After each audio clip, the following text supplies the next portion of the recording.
আসসালামু আলাইকুম, জাহান এগ্রো ফার্মের পক্ষ থেকে সকলকে শুভেচ্ছা। বন্ধুরা কেমন আছেন? আলহামদুলিল্লাহ আমরা ভালো আছি। বন্ধুরা আজকে আমরা এসেছি খুলনা জেলার ডুমুর উপজেলার তালতলা গ্রামে। এখানে আমরা একজন কৃষক ভাইকে খুঁজে পেয়েছি। উনি এই এলাকায় বিশাল এলাকায় টমেটো চাষ হয়। এখানে উনি টমেটো পাইকারি কেনেন এবং এখান থেকে ক্রয় করে উনি মানে বিভিন্ন বাংলাদেশের বিভিন্ন জায়গায় সাপ্লাই দেন। বিশেষ করে বরিশাল মার্কেট, খুলনা মার্কেট, ঢাকায় উনি টমেটো সাপ্লাই দেন। তা আমরা আজকে দাদার কাছে জানবো যে আসলে আজকে টমেটোর বাজার কেমন যাচ্ছে। একজন কৃষক যে টমেটো লাগাচ্ছে বা লাগিয়ে এই টমেটোটা মানে এখান থেকে কত ওনারা ক্রয় করেন, ওনারা কত বিক্রয় করেন এবং যারা মাঠ পর্যায়ে অর্থাৎ যারা ক্রেতা তারা কত করে কেনেন, অর্থাৎ যারা ভোক্তা মানে শুধু মানে যারা অর্থাৎ বাসায় বাড়িতে নিয়ে যায় যারা ভোক্তা তারা কত করে কেনেন। তো বন্ধুরা আসলে আমরা জানার চেষ্টা করি। দাদা আপনি ভালো আছেন? ভালো। দাদা আপনার নামটা কি? পলাশ মন্ডল। দাদা এই গ্রামটার নাম কি দাদা? তালতলা। তালতলা গ্রাম। দাদা এই গ্রামে কত জমিতে টমেটোর চাষ হচ্ছে? ও অনেক জমি, 200 একর। 200 একর। এখানে আপনি বলছিলেন প্রতিদিন কয় ক্যারেট টমেটো ক্রয় করেন আপনারা? একদিন প্রত্যেক দিন 2000 ক্যারেট 3000 ক্যারেট এরকম 2000-3000 ক্যারেট টমেটো আপনারা এখানে কিনেন। এই টমেটো আপনারা কোথায় পাঠান? আমরা বাটাই আছে, ঢাকায় পাঠাই, বরিশাল পাঠাই, এই জায়গাতে নিয়ে যাই ব্যাপারী এসে। ব্যাপারে নিয়ে যায়।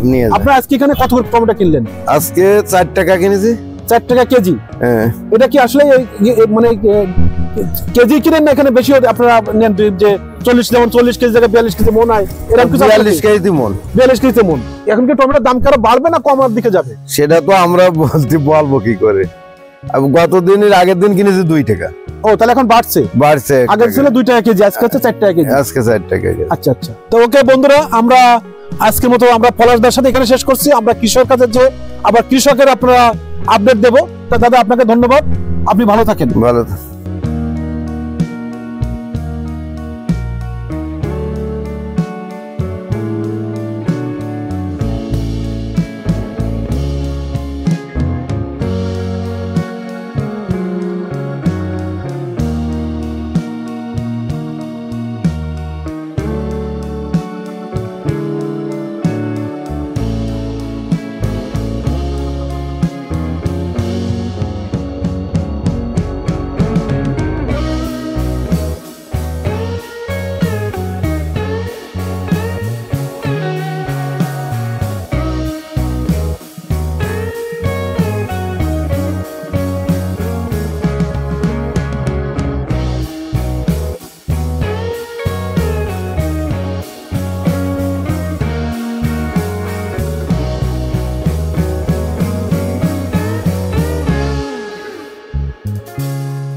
তো বন্ধুরা আমরা আপনাদের বলছিলাম যে আমরা সরাসরি টমেটো খেতেই যাব।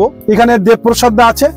দেবপ্রসাদ দা একই জমিতে অর্থাৎ ঘেরের মাটি কেটে ভেড়ি করে ভেড়িতে টমেটো বিভিন্ন ফসলের চাষ করছে। টমেটো, চুই, বিভিন্ন কপি এবং চাতালের ধান, পানিতে মাছ, বিভিন্ন রকম চাষ করছে। তা আমরা আজকে টমেটো নিয়ে কথা বলবো দাদার সাথে। দাদা আপনি ভালো আছেন? হ্যাঁ ভালো। দাদা আপনার কয় বিঘার জমির ঘের এটা? 6.5 বিঘা। 6.5 বিঘা জমির ঘের। এখানে কতগুলো টমেটো লাগিয়েছিলেন? এনে কতগুলো টমেটো লাগাইছে মানে গাছ তো একুরেট গোনা নেই। জি। কারণ এই বৃষ্টিতে গাছ লাগাইছিলাম মানে মরিয়ে গেছিল, আর সেই সঙ্গে আবার ফিরিয়ে নিয়ে জুড়েছিলাম। তো কতগুলো গাছ। আচ্ছা দরকার নাই। আপনি কত টাকা খরচ করছিলেন টমেটো গাছের পিছনে? এই টমেটো গাছের পিছনে আমি 1.5 লাখ টাকা খরচ। 1.5 লক্ষ টাকা খরচ করছিলেন। এখন আপনি কত টাকা টমেটো বিক্রি করছেন? এখন 4 লাখ টাকা পর্যন্ত বিক্রি করাই গেছে আমার। 4 লক্ষ টাকা বিক্রি করা হয়ে গেছে। আপনি শুরু কত করে করছিলেন? কত দিয়ে শুরু করছিলেন? শুরু করেছিলাম কাঁচায় করেছিলাম 70 টাকা কেজি, আর পাকায় আছে 100 টাকা কেজি। কাঁচা টমেটো 70 টাকা কেজি, পাকা 100 টাকা। পাকা 100 টাকা কেজি। আপনার ঘেরের বাড়িতে তো নিয়ে গেছে তারা ব্যাপারীরা। এখন কত করে বিক্রি করছেন? আজকে দেখছিলাম 4 টাকা করে কিনছে। এখন মানে দাম কম বিধে আমি টমেটো তুলিনি, কিন্তু আমাদের যে ঘর মালিক সে বলেছে সামনের দিন গাড়ি আসতেছে, কোনো টাকা খরচ নেই, এখান থেকে নিয়ে যাবে। আচ্ছা আচ্ছা, অর্থাৎ এখান থেকে নিয়ে যাবে, এইখানে বেচে কেনা বেচে 4 টাকা হোক 3 টাকা হোক এইখানে বেচা কেনা হবে। তো বন্ধুরা আমরা যেহেতু দেবপ্রসাদার সাথে কথা বলে বুঝলাম উনি লাভে আছেন, ওনার লস নাই আলহামদুলিল্লাহ। তাহলে সম্মানিত দর্শক বা যারা টমেটো চাষ করতে ইচ্ছুক যে সমস্ত আমাদের চাষি ভাইরা আছেন আপনারা যদি এরকম আগাম অর্থাৎ কিছু আগে যদি টমেটো আপনারা চাষ করেন, সেক্ষেত্রে আপনার কাঁচা 70 টাকা কেজি বিক্রি করতে পারবেন, পাকা 100 টাকা। এবং ডাল সিজন এখন টমেটো বাজারে অ্যাভেলেবেল। এখন যেখানে যেখানে চাষ হচ্ছে সেখানে 4 টাকা বা 3 টাকা কেজি পাওয়া যাচ্ছে। তো সকলকে ধন্যবাদ দিয়ে আজকের মতো শেষ করছি। আল্লাহ হাফেজ।